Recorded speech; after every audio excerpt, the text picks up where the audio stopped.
Hello everybody, welcome to the channel. और इसमें हम जैसे कि मॉडर्न हिस्ट्री कवर कर रहे हैं, तो आज का टॉपिक है रेगुलेटिंग एक्ट ऑफ 1773।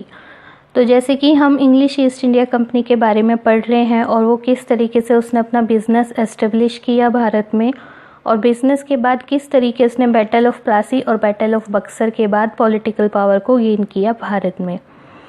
अब यहाँ पे क्या था कि जो ब्रिटिश गवर्नमेंट थी और इंग्लिश ईस्ट इंडिया कंपनी थी, ये दोनों अलग एंटिटी थी। जो इंग्लिश ईस्ट इंडिया कंपनी थी वो एक प्राइवेट कंपनी थी और बेसिकली वो भारत में व्यापार करने के लिए आई थी। पॉलिटिकल पावर गेन करना उनका इनिशियल एम नहीं था, लेकिन क्योंकि यहाँ की जो डोमेस्टिक पॉलिटिक्स थी और यहाँ के जो रूल्स और रेगुलेशन थे वो उनको अपने फेवर में नहीं लगे, और क्योंकि उनको रिवेन्यू बहुत ज़्यादा कमाना था, तो इसी वजह से उनका जो पॉलिटिकल पावर गेन करना था वो बाद में एक एम बन गया। अब ये जो रेगुलेटिंग एक्ट है ये ब्रिटिश पार्लियामेंट ने पास किया, क्योंकि उसको लगता था कि जो कंपनी के अफेयर्स हैं उन पे उनका ध्यान होना चाहिए। पहले क्या था कि जो होम गवर्नमेंट थी इंग्लैंड में, वो एक तरीके से कोर्ट ऑफ डायरेक्टर और कोर्ट ऑफ प्रोप्राइटर से मिलके बनी थी। और जो कोर्ट ऑफ डायरेक्टर्स थे वो हर साल उसके जो मेंबर्स हुआ करते थे इलेक्ट किए जाते थे, और एक तरीके से जो कंपनी के अफेयर थे वो मैनेज करते थे। मींस कंपनी को, जैसे कि मैंने बताया कि कंपनी ने बैटल ऑफ बक्सर और बैटल ऑफ प्लासी के लिए हेल्प मांगी थी ब्रिटिश गवर्नमेंट से, लेकिन उन्होंने मना कर दिया था, क्योंकि उस समय जो ब्रिटिश गवर्नमेंट थी वो अमेरिकन कॉन्टिनेंट में बिजी थी, और यहाँ पे उन्होंने कंपनी ने अपने आप मैनेज किए थे ये दोनों बार। तो उनकी जो बात पहुँचा रहा था वो कोर्ट ऑफ डायरेक्टर कर रहा था। अब यहाँ पे क्या था इंडिया में कि जो 3 प्रेसिडेंसीज थी, जैसे कलकत्ता यानी कि बंगाल, बॉम्बे और मद्रास, वो एक दूसरे से इंडिपेंडेंट थी और अपनी होम गवर्नमेंट के लिए रिस्पॉन्सिबल थी। यानी कि यहाँ पे कोई सेंट्रल अथॉरिटी नहीं थी जिसके अंतर्गत जितनी भी ये प्रेसिडेंसी हैं भारत में वो उसको रेस्पॉन्सिबल हो, ये यहाँ पे काम कर रही थी, लेकिन एक दूसरे से इंडिपेंडेंट थी और सिर्फ रेस्पॉन्सिबल थी अपनी होम गवर्नमेंट को। और ये जो प्रेसिडेंसी की गवर्नमेंट थी, यहाँ पे गवर्नर और उसकी काउंसिल उनको कंडक्ट किया करते थे। अब यहाँ पे जो ब्रिटिश पार्लियामेंट थी उसने इंटरवेंशन करना शुरू किया कंपनी के अफेयर में। देखो यहाँ पे जो इंग्लिश ईस्ट इंडिया कंपनी थी वो एक टेरिटोरियल पावर बनती जा रही थी, और इंडिया में उसने बहुत बड़ा पोर्शन अपने अंडर कर लिया था, और साथ में उसके पास दीवानी राइट्स भी थे, right to collection, revenue collection, और रिवेन्यू बहुत बड़े पैमाने पे वो कर रही थी। अब यहाँ पे क्या था, क्योंकि ब्रिटिश गवर्नमेंट का यहाँ पे कंपनी के ऊपर कोई कंट्रोल नहीं था, इसी वजह से क्या हुआ कि यहाँ के जो ऑफिशियल्स थे वो करप्ट हो गए, और उनकी जितनी भी एक्टिविटीज़ थी वो ज़्यादा से ज़्यादा रिवेन्यू कमाने की थी, और वो भी अपने लिए। अब यहाँ पे क्या था कि करप्शन की वजह से कंपनी फाइनेंशियल ट्रबल में आ गई, और 1770 में बंगाल में फेमाइन भी आ गई, क्योंकि बंगाल से बहुत ज़्यादा रिवेन्यू आता था कंपनी को, और फेमाइन आने की वजह से उसका जो मेन सोर्स था रिवेन्यू कलेक्शन का वो ही पुअर हो गया, वो ही सूख गया। तो अब क्या हुआ, कंपनी पहले से ही करप्शन में थी, उसने अपने जितना भी रिवेन्यू था उसका राइट इन्वेस्टमेंट नहीं किया, और फिर क्या था कि बाद में उसका जो मेन सोर्स था रिवेन्यू का वहीं से पैसे कम आ गए। तो क्या हुआ, कंपनी बैंकरप्सी की कगार पे पहुंच गई, और फिर कंपनी ने ब्रिटिश गवर्नमेंट से हेल्प मांगी। अब यहाँ पे पार्लियामेंट ऑफ इंग्लैंड ने क्या कहा कि हम कंपनी के अफेयर्स को रेगुलेट करेंगे तभी हम आपको लोन देंगे, इस शर्त पे उन्होंने ये लोन दिया, कंपनी को मदद दी।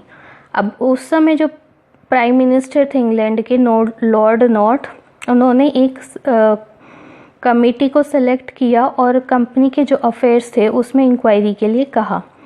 बाद में इस कमेटी ने एक रिपोर्ट सबमिट करी जिसके बेस पे ये रेगुलेटिंग एक्ट के प्रोविज़न बने।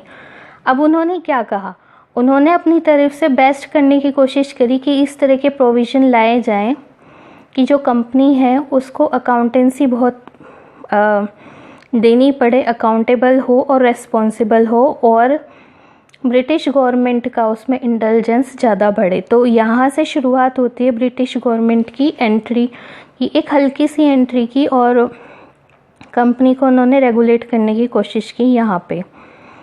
तो जो कोर्ट ऑफ डायरेक्टर था उसके जो मेंबर जो 1 साल में पहले रिटायर होते थे, उनका जो टर्म था अब वो 4 साल बढ़ा दिया, ठीक है।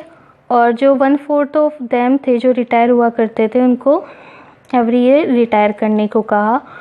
और जो डायरेक्टर्स रिटायर हो जाया करते थे वो री इलेक्शन के लिए एलिजिबल नहीं हुआ करते थे। और जो गवर्नर ऑफ बंगाल थे उसको was style the governor general of fort William, host tenure office was for a period of 5 years. तो यहाँ पे जो गवर्नर जनरल बना दिया गया उसका जो ऑफिस का टेन्योर था वो 5 साल के लिए बढ़ा दिया गया। यहाँ पे क्या था कि जो गवर्नर जनरल थे उनको एक काउंसिल दी गई असिस्ट करने के लिए 4 मेंबर्स की, और जो गवर्नमेंट हुआ करती थी वो अपने डिसीज़न लिया करती थी मेजॉरिटी के पॉइंट ऑफ व्यू से, और गवर्नर जनरल को एक कास्टिंग वोट का राइट यहाँ पे दिया गया था।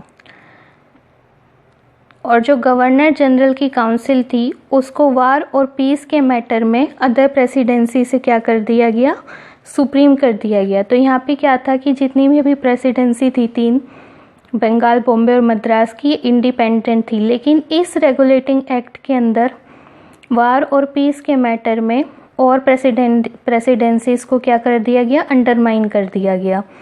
एक ही गवर्नर की जो काउंसिल थी उसमें इन मैटर में वार और पीस में सुप्रीम कर दिया गया। इसी एक्ट के थ्रू कलकत्ता में सुप्रीम कोर्ट का एस्टेब्लिशमेंट हुआ। एक इसमें चीफ जस्टिस थे और 3 जूनियर जजेस हुआ करते थे। और इसी एक्ट के थ्रू जितने भी कंपनी के ऑफिशियल्स और मेंबर्स थे उनको करप्शन से फ्री रखने के लिए, ताकि करप्शन कम हो, किसी भी तरह का गिफ्ट और कैश लेने से पूरी तरीके से उसको मनाही कर दी गई। अब ये था जो रेगुलेटिंग एक्ट था। ब्रिटिश गवर्नमेंट की जो कमेटी बैठी थी उनको लगता था कि ये बेस्ट है, लेकिन इसके कुछ मेरिट्स थी और कुछ डीमेरिट्स थी। इसी वजह से ये आखिरी एक्ट नहीं था, इसके बाद भी बहुत सारे एक्ट आए। तो रेगुलेटिंग एक्ट का जो मेरिट है, सिग्निफिकेंस है कि ये है कि पहली बार कंपनी के जो अफेयर्स हैं वो ब्रिटिश पार्लियामेंट में डिस्कस हुए, और ब्रिटिश पार्लियामेंट अब कंसर्न हुई इंडियन लोगों के लिए कि जो कंपनी है वो आर्बिट्रेरीनेस ना करे, यानी अपनी मनमानी ना करे। और इसी एक्ट के थ्रू जो कंपनी की आर्बिट्रेरी रूल थी कि हम जो भी चाहेंगे वो करेंगे, किसी भी तरीके से रिवेन्यू कलेक्ट करेंगे, उसको एक तरीके से इसमें बंद कर दिया गया। अब इसका जो डिफेक्ट था एक्ट का वो ये था कि जो गवर्नर जनरल था उसको एक तरीके से पावरलेस कर दिया, क्योंकि अब जो काउंसिल थी उसी को मेजर डिसीजन बनाने के लिए जो मेजॉरिटी हुआ करती थी काउंसिल को, वही एक मेजर प्रोविज़न बन गया इसका कि अब गवर्नर जनरल जो काउंसिल के थ्रू ही एक्ट करेगा। और इसी वजह से क्या हुआ कि 1784 में फिर पिट्स इंडिया एक्ट आया, जिसमें इसकी कमियों को दूर करने की ब्रिटिश पार्लियामेंट ने पूरी कोशिश करी। सो आई होप आपको ये लेक्चर समझ में आया होगा। तो लेक्चर को लाइक करना, शेयर करना, चैनल को सब्सक्राइब